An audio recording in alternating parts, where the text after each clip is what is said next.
Ka Congress Meghalaya kala Pynrem jor ya ka NPP bakla syat kelaya ki pat ba ka jela bat ka dong mi ngi. U Dr. Mukul Sangma ula kentha ya ka NPP hadin ba ka MP ka Agatha kes Sangma kala penpai ka jingkershan jongka ya ka Citizenship Amendment Bill lani ka CAB ha ka jingkran jongka ha Parliament. Ka Agatha kala dawaru ba ka dai ban pelat ya ka dong mi ngi na ka CAB. U Dr. Mukul Sangma u badairu u noilam jong kaliang pyrshah ula keno ba ka NPP kala syat kelai ki pat ba ka jela da ka badung na din. Ha ka jok por u Dr. Mukul Sangma ula kentat ba ka inline permit bat ka 6 schedule kinla bante lakam ya ka jingwan rung ki briu na bar por la ong ru ba don kam ki an ba kham khlan bante lakam ya ka jingwan rung ki briu na bar. Ula ong ba ka CAB kan wan ra ka jingma ya ka dong mi ngi bat kan phia ya ka ri. Ka Congress kan ieng pyrshah ya ka bat kan Pynrem jur ya ka NPP ka bala syat kela ya ki pat ba ka jela ula bu jingkeli kat nungut bat manu ki bala yo jing mentoy na ka CAB ula pen bena ba ka Congress kan penlong ya ka jing ki la syai ka sngi da ka bayat pat ba na madan yoring hap sha plau ka additional secretariat ban pyrshah ya ka CAB. Somehow the NPP did a U-turn.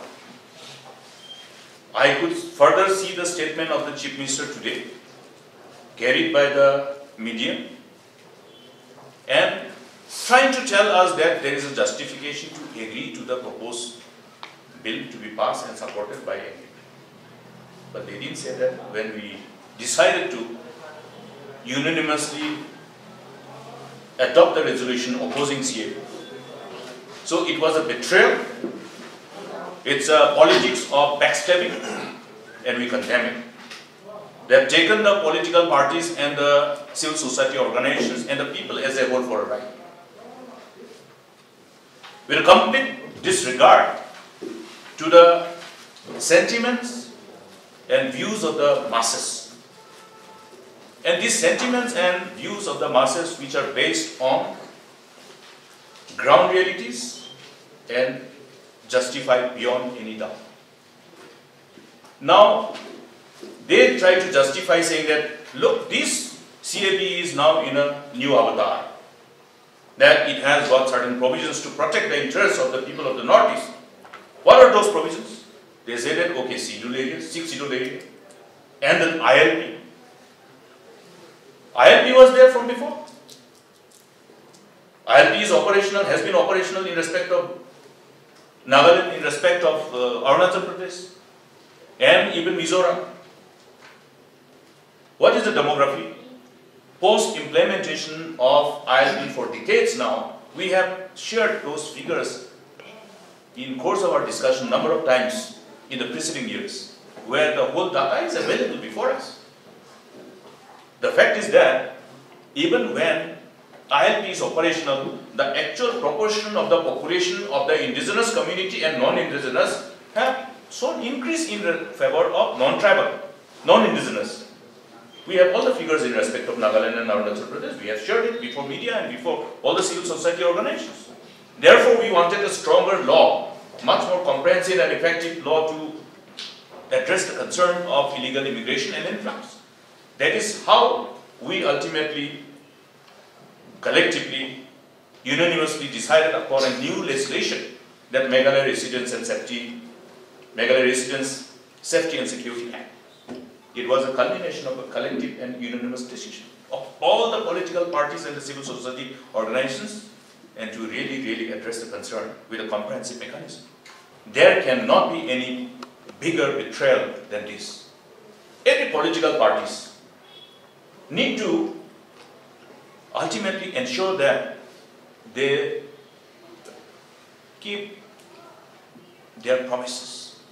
In democracy, we have always referred to this, that what we promised during the election, seeking the mandate of the people, once we receive the mandate and once we are in the position of forming government or be part of the government, then we must implement what we promised in the manifesto. Did they not say that they would oppose CAB? Was it not part of their promises? It was. What has happened now? So therefore, it is the biggest betrayal.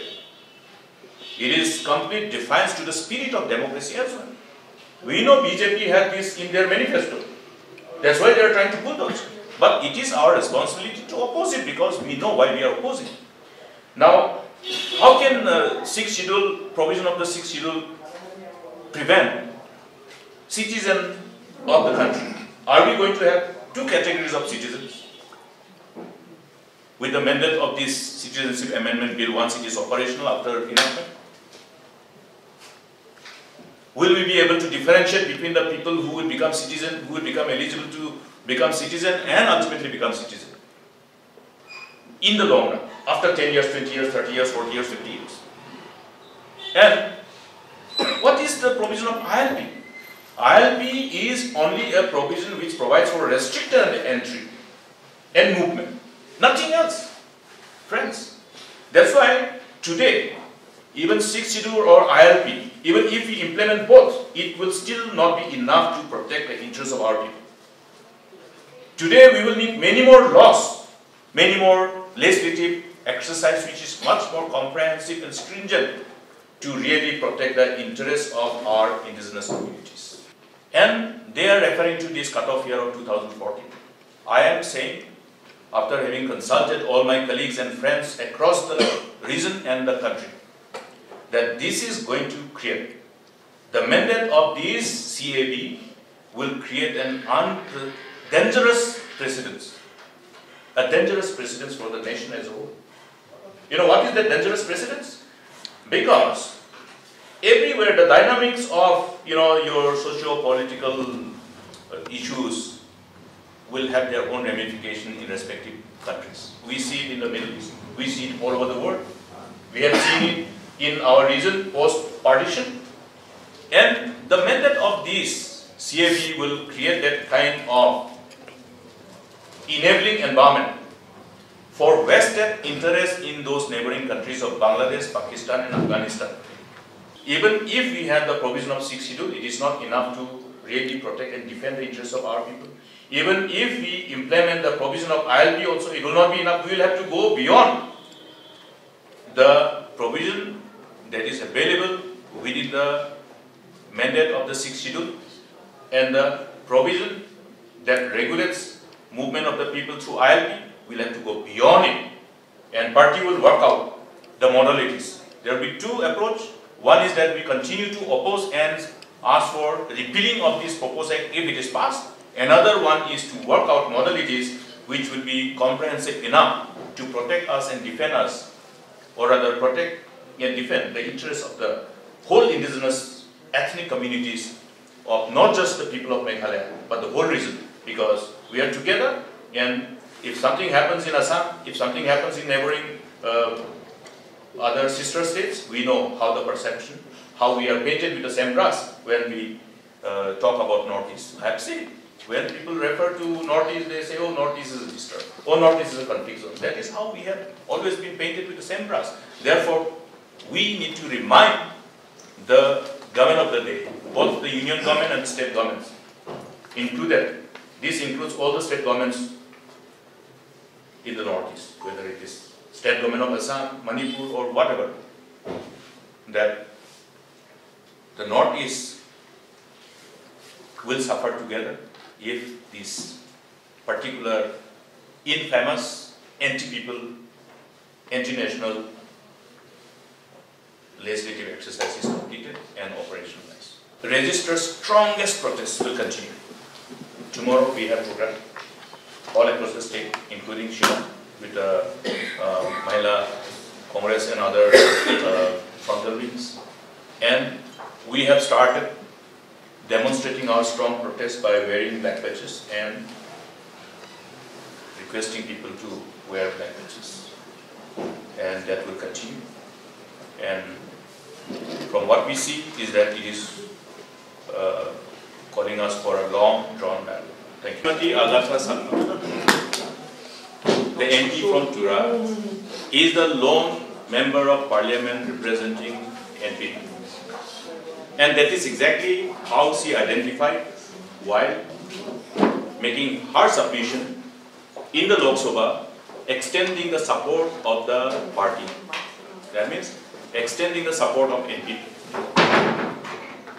Now, in democracy, the stand of the political party is appropriately articulated by their respective members in the House, whether it is state legislature or parliament.